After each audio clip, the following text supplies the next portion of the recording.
مسلمان کعبہ کے سامنے کیوں جھکتے ہیں؟ میں نے اپنے ہندو دوست کو کہا کہ آپ بتوں کی پوجا نہ کیا کریں،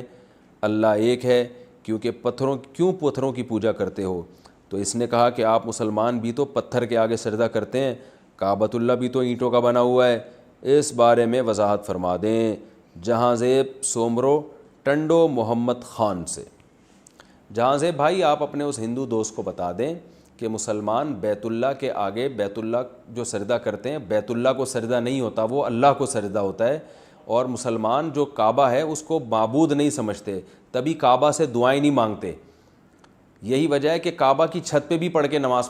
چھت پہ کھڑے ہو کے بھی نماز ہو جاتی ہے۔ تو اصل میں کعبہ مقصد نہیں ہے، وہ جہت مقصد ہے۔ اللہ تعالیٰ نے ہمیں حکم دیا ہے کہ اس مخصوص جہت کی طرف رخ کر کے عبادت کیا کرو، تو اس جہت میں علامت کے طور پر بیت اللہ کو بنایا گیا ہے،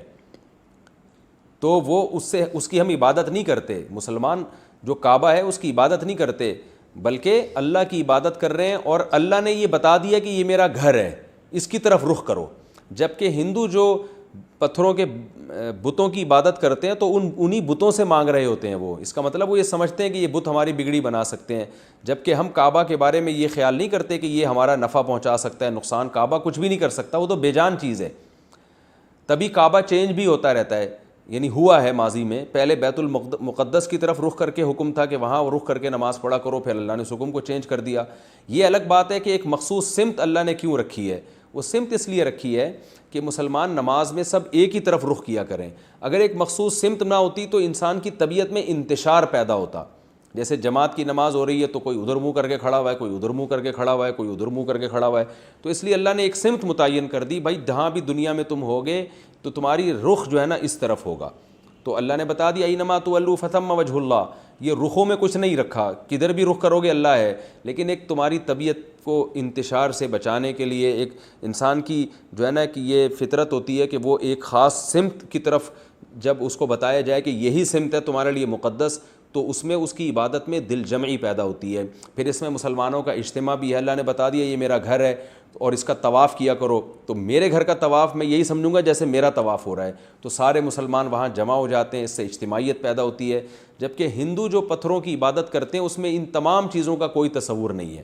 وہ اپنے ہاتھ سے بتوں کو تراشتے ہیں انسانی شکل کے، اور وہ سمجھتے ہیں کہ یہ ہماری بگڑی بنا سکتے ہیں، یہ ہمیں نفع نقصان پہنچا سکتے ہیں، اور پھر اس کے سامنے جھکتے ہیں، چڑھاوے چڑھاتے ہیں، جبکہ ہم بیت اللہ کو کچھ بھی نہیں سمجھتے اس لحاظ سے کہ وہ ہماری بگڑی بنا سکتا ہے۔ نہ وہ کعبہ ہے، وہ تو پتھروں کی بنی ہوئی عمارت ہے، نہ ہمیں فائدہ پہنچا سکتا ہے نہ ہمیں نقصان۔ یہی وجہ ہے کہ صحیح حدیث میں آتا ہے حضرت عمر رضی اللہ تعالیٰ عنہ نے بیت اللہ میں جو حجر اسود ہے نا اس کا بوسہ لیا، تو آپ نے فرمایا کہ میں تجھے جو چوم رہا ہوں صرف اس لیے کہ میں نے نبی کو دیکھا ہے تجھے چومتے ہوئے، ورنہ اللہ کی قسم نہ تو کوئی نقصان پہنچا سکتا ہے نہ تو کوئی ہمیں فائدہ پہنچا سکتا ہے۔ تو اللہ نے اس کو اپنا گھر قرار دے دیا ہے۔ اب آپ یہ کہہ سکتے ہیں کہ اس کی کیا دلیل ہے کہ یہ اللہ کا گھر ہے؟ اس کی دلیل ہے قرآن مجید۔ تو ہم چونکہ قرآن کو اللہ کا کلام مانتے ہیں اور ہمارے پاس قرآن کے اللہ کے کلام ہونے کے مضبوط دلائل بھی ہیں، تو اللہ نے دلیل سے بتا دیا اور دلیل سے ہمارے سامنے ثابت ہو گیا کہ یہ اللہ کا گھر ہے۔ جبکہ آپ جو پتھروں کے بنے ہوئے بت تلاش کر رہے ہو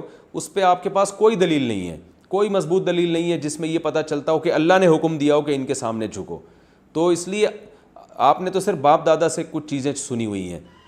ہمارے پاس سچے نبی کی تعلیمات ہیں۔ تو خلاصہ کلام کا یہ نکلا کہ مسلمان جو بیت اللہ یا کعبہ کے سامنے جھکتا ہے اس کو معبود سمجھ کے نہیں جھکتا۔ یہی وجہ ہے کہ کعبہ اگر یہاں نہ بھی ہو تو ہم اس سمت میں رخ کر کے نماز پڑھیں گے، اور اگر ہم ہوائی جہاز میں بھی ہوں